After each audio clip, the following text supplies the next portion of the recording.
Welcome to the Doula Darcy podcast. I'm your host, Darcy, a business coach for doulas, and I love helping my fellow doulas master the art of marketing so that they can grow their businesses and help more families.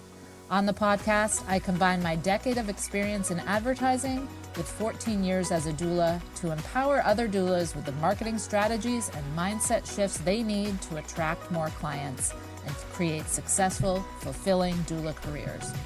Whether you're just starting out as a doula or you're looking to take your doula business to the next level, you're in the right place. Let's go. Hello, everybody. Happy day today. I want to talk to you about what happens when you're a couple years into your doula business. You've figured out how to get clients. You've figured out how to serve those clients. But then all of a sudden, I feel like there's this moment. Maybe it's more of a slow burn when you realize that you have hit the ceiling on the amount of income that you can earn in the current way you're running your business. So for me, this was 2 or 3 years in. Honestly, I can't remember when it started to hit me, but it was somewhere around there. And so the first year, I was just so excited. I was so excited to actually be a postpartum doula. You've heard me say a lot, I would have paid to go be somebody's postpartum doula.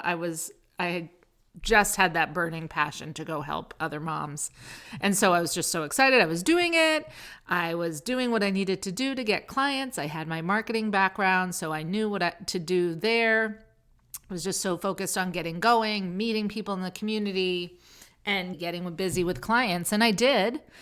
And then around that 2 to 3 year mark, I do remember a day coming home. I did have moments. So I structured my postpartum doula business. I didn't take births. I only took postpartum doula clients because I had 3 little kids. They were in elementary school, preschool, and I put them on the bus in the morning, and I wanted to be there for the bus at 3:30 or whatever at the end of their school day. So I could only work like 9 to 3. I would come home at 3, get the kids off the bus. Sometimes when I did have, you can't control when clients give birth. So if somebody gave birth a little early or someone extended their contract, I would have these weeks where I was working 8 to 12 in the morning, 12:30 to 4:30 in the afternoon. My mom would help out with my kids, or I'd hire a babysitter. I was like shoving a granola bar in my face as I drove across town to that second family.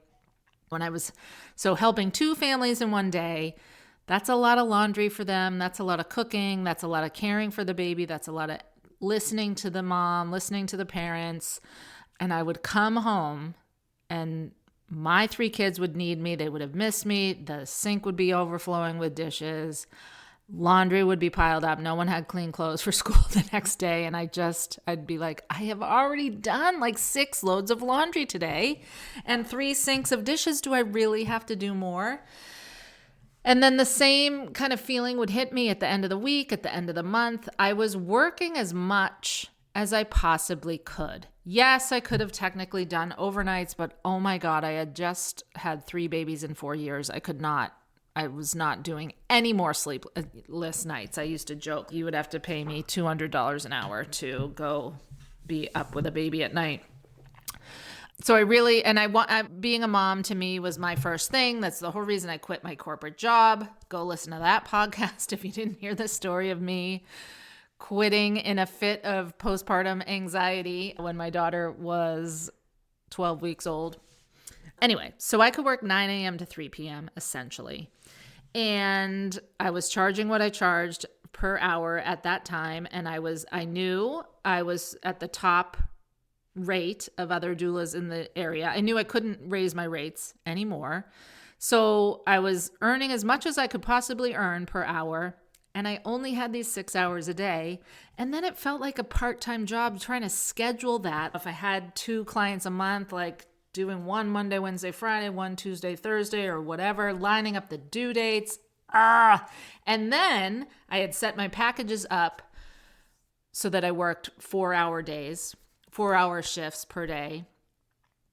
So then I had these 2 hours where I didn't have my kids yet, but also wasn't earning any money. And shout out to Jen Tawil, who's in my doula village. She had the same realization. She just started to do 6-hour shifts. I don't know why. I didn't think of this back in my day. But anyway, I had this frustration that I was trading my hours for dollars and I only had a certain number of hours and the math wasn't mathing. I was just barely earning what I needed to earn to pay the bills. I was married at the time and we were doing it. We were paying our bills, but we weren't taking big vacations. We weren't saving for the kids' colleges yet. The kids weren't even costing us that much money. That sweet spot before they start joining sports teams and dance clubs and gymnastics. So I just knew that with a pit in my stomach, I just came to this realization that I'm not going to be able to do this. I love being a postpartum doula, but as a mom of 3 kids, I need to be bringing in more money. This wasn't enough. And I was so sad because I did not want to stop being a postpartum doula. And so I knew I had to figure this out. And spoiler alert, I did. And now I help other doulas do the same. But lately I've just been hearing the talk that from so many of you who are at this moment in your doula business. You're getting clients, you've figured all that out, but you still aren't making what you need to make. And this goes for birth doulas too. There's only so many births you can do a month before you are just running on the edge of burnout and not doing anybody any good. So the first thing you can do if you get to this point is raise your rates. Maybe you're at the top of the game in your town. Maybe you're already the doula who's charging the most, but maybe you need to raise them more. And if you are not the doula who's charging the most, then definitely raise your rates. Even if you're brand new and you think, oh my God, but that doula has 20 years experience and I only have 1. Still, raise your rates. We just had a great conversation about this in office hours in my doula village. One of the doulas was saying that all the doulas in her town are very experienced, like at that 20-year mark, and they don't charge very much money. And so we got talking about it, and I was saying maybe they're my age and they bought their house 30 years ago, so they have a very low mortgage interest rate, and in this doula's case, she was saying they were married, like they had partners, like and their kids were grown. They just didn't need a lot of money. So maybe they just hadn't really looked at their rate in a while. But this doula had 2 little kids. She was just starting out. They were buying their first house. And so we were just saying to her, you have to charge more than these other experienced doulas in your town. She felt very weird about it, but we eventually got her through it. And at the end of the day, you need to charge what you need to charge to live your life. So first thing to do when you're at this point in your business is raise your rates. And then the second thing that you can do is look at ways that you can boost your doula packages that you're currently offering. What can you add to them that doesn't suck up any of your time, but boosts what you can charge for your package? Do you have ebooks that you've written? Do you have guides? Do you have checklists? Can you add on if you're a birth or postpartum doula, can you add on this would take some of your time, but it would probably be worth it. Could you add on a nursery walkthrough? Could you add on, what are some virtual services that you could add on? Could you add on virtual birth planning sessions to your packages? Could you also sell those to other people who haven't hired you to be their doula? And so things like that, birth planning sessions, nursery planning sessions, gift registry consultations, all those kinds of things you can fit into the example I was giving where I had that 2-hour block in my day every day when I wasn't with clients, but I didn't have my kids yet. What are some virtual services you could offer that you can fit into these little blocks of time that you have that you can charge for, they could be add-ons for your existing clients? They can also be what's called a downsell. If someone says, oh, I can't afford to pay you $3,000 for you to be my birth doula, you can say, okay, fine. But you could over here book a $200 work with me to write your birth plan session. And we do that over Zoom. It's like you're building some little offers that you can also sell to people who don't choose you as their doula.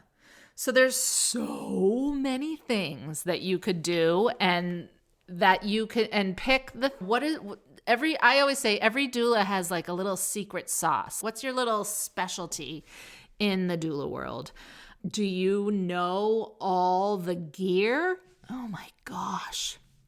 Like you could have like baby registry consultation plannings, or even just, oh God, you had your baby and now you just had your shower and now you have all this gear and you need me to teach you how to use it all. That would be an amazing one-on-one virtual service that you could add to your repertoire. But also try to really work in things that don't take your time. Again, ebooks, digital downloads, things like that. And then even things that do take your time, like a virtual birth planning session, that is better than driving somewhere. So what I tried to do, back to my own story, is I became a CLC, certified lactation counselor, and I would do lactation visits. And before you all come after me, I referred out to an IBCLC when I needed to. And at the end of the day, they all were, I probably could have answered all these breastfeeding questions I had in these sessions just as a doula. And they were just like little breastfeeding help sessions, and they were awesome. But I couldn't manage to do one 5 days a week. I would do 2 a month, if that. But it was something. But I still had to go drive over to the person's house, drive home, like write up a little report for them. If you could do things like that, that's hard to do a breastfeeding one. But if you could do any kind of sessions virtually, that's ideal. So these are all things you can go home and do and figure out and post in the doula marketing group. And if you're in my doula village, like this is the kind of stuff we're talking about all the time in our Facebook group and on our office hours. But get some ideas flowing. And then if you really want to take this to the next level, and how I got out of this conundrum of hitting an income ceiling, and where I knew I needed to stop trading my hours for dollars, my limited hours for dollars, is starting an agency. What I did was I brought on my first independent contractor, and then slowly brought on more.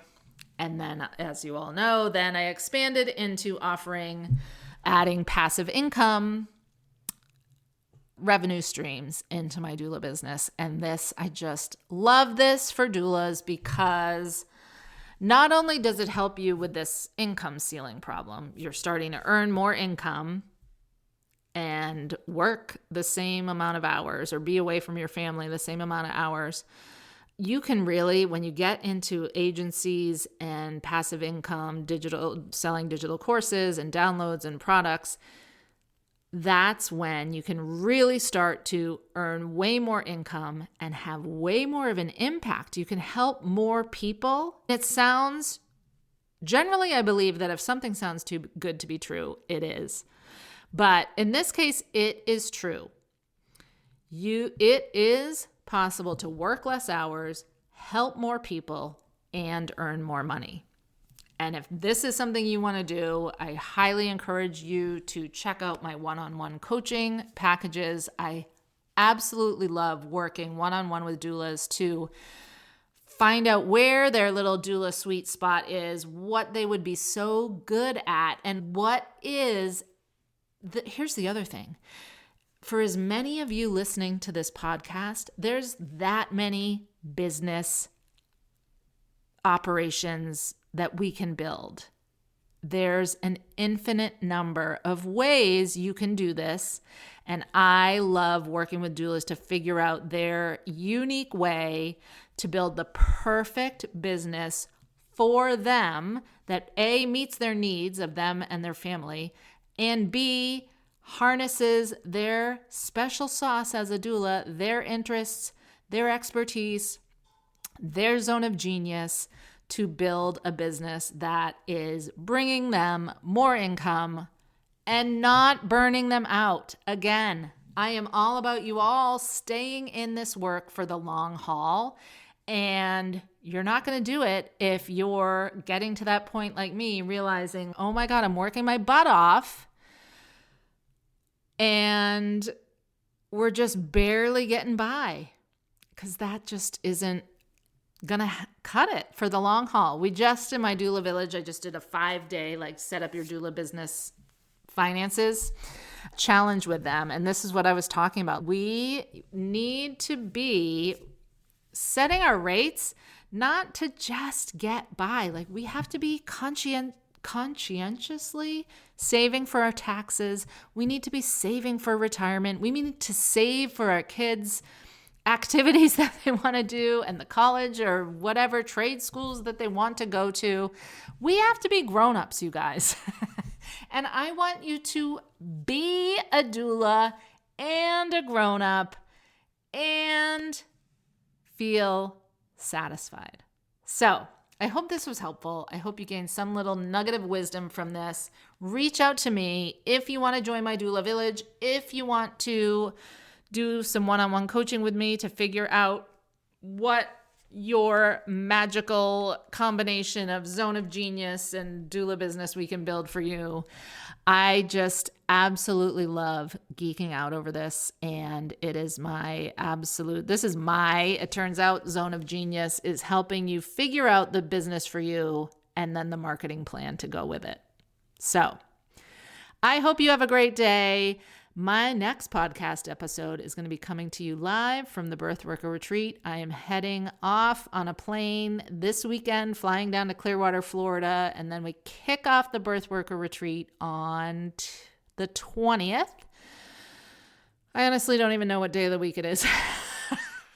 It must be Tuesday, yes. So we kick off the Birth Worker Retreat on Tuesday. I can't even wait to be in the room with all these amazing doulas, sleep consultants, lactation counselors, and more. And we are just going to have the best time kicking off 2026 together. So hopefully I will see you there or on these internet streets at some point. Thank you for tuning in to the Doula Darcy podcast. I hope you found this episode valuable, and I'd love for you to join me on the next one. Let's keep the conversation going. Shoot me a DM on Instagram at the Doula Darcy, or join my free Facebook community, the Doula Marketing Group, where we dive deeper into growing your doula business. If you enjoyed the episode, please take a moment to rate and review the podcast on your favorite platform. Your feedback will help more doulas discover the show, which in turn helps more families find the doula support that they need. And I believe that that is how we save the world.